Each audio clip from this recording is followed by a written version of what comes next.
Now, you probably noticed I don't feel about that war the way we were told we were supposed to feel about that war, the way we were ordered and instructed by the United States government to feel about that war.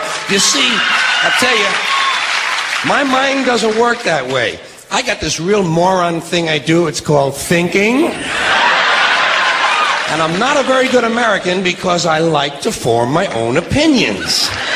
I don't just roll over when I'm told to. Sad to say, most Americans just roll over on command. Not me. I have certain rules I live by. My first rule, I don't believe anything the government tells me. Nothing. Zero. Nope. And I don't take very seriously the media or the press in this country, who in the case of the Persian Gulf War were nothing more than unpaid employees of the Department of Defense, and who most of the time function as kind of an unofficial public relations agency for the United States government. Now, to balance the scale, I'd like to talk about some things that bring us together. Things that point out our similarities instead of our differences. Because that's all you ever hear about in this country is our differences. That's all the media and the politicians are ever talking about, the things that separate us, things that make us different from one another. That's the way the ruling class operates in any society. They try to divide the rest of the people. They keep the lower and the middle classes fighting with each other so that they, the rich, can run off with all the fucking money. Fairly simple thing, happens to work. You know, anything different, that's what they're going to talk about. Race, religion, ethnic and national background, jobs, income, education, social status, sexuality, anything they can do, keep us fighting with each other so that they can keep going to the bank. You know how I describe the economic and social classes in this country? The upper class keeps all of the money, pays none of the taxes. The middle class pays all of the taxes, does all of the work. The poor are there just to scare the shit out of the middle class. Keep them showing up at those jobs. But there's a reason. There's a reason. There's a reason for this. There's a reason education sucks, and it's the same reason that it will never, ever, ever be fixed. It's never going to get any better. Don't look for it. Be happy with what you got.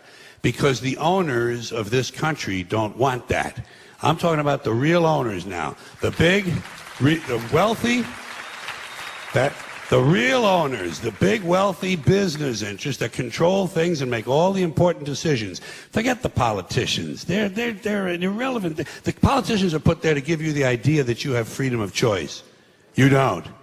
You have no choice. You have owners. They own you. They own everything. They own all the important land. They own and control the corporations. They've long since bought and paid for the Senate, the Congress, the state houses, the city halls. They got the judges in their back pockets, and they own all the big all the big media companies. So they control just about all of the news and information you get to hear. They got you by the balls.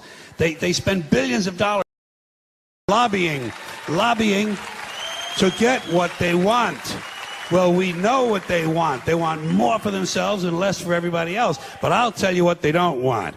They don't want a population of citizens capable of critical thinking. They don't want well-informed, well-educated people capable of critical thinking. They're not interested in that. That doesn't help them. That's against their interest. That's right. You know something? They don't want people who are smart enough to sit around the kitchen table and figure out how badly they're getting fucked by a system that threw them overboard 30 fucking years ago. They don't want that. You know what they want? They want obedient workers. Obedient workers. People who are just smart enough to run the machines and do the paperwork, and just dumb enough to passively accept all these increasingly shittier jobs with the lower pay, the longer hours, the reduced benefits, the end of overtime, and the vanishing pension that disappears the minute you go to collect it. And now they're coming for your Social Security money. They want your fucking retirement money. They want it back, so they can give it to their criminal friends on Wall Street. And you know something? They'll get it. They'll get it all from you sooner or later, because they own this fucking place. It's a big club, and you ain't in it. You and I are not in the big club. And by the way, it's the same big club they use to beat you over the head with all day long, when they tell you what to believe. All day long, beating you over the head in their media, telling you what to believe, what to think, and what to buy. The table is tilted, folks. The game is rigged. And nobody seems to notice. Nobody seems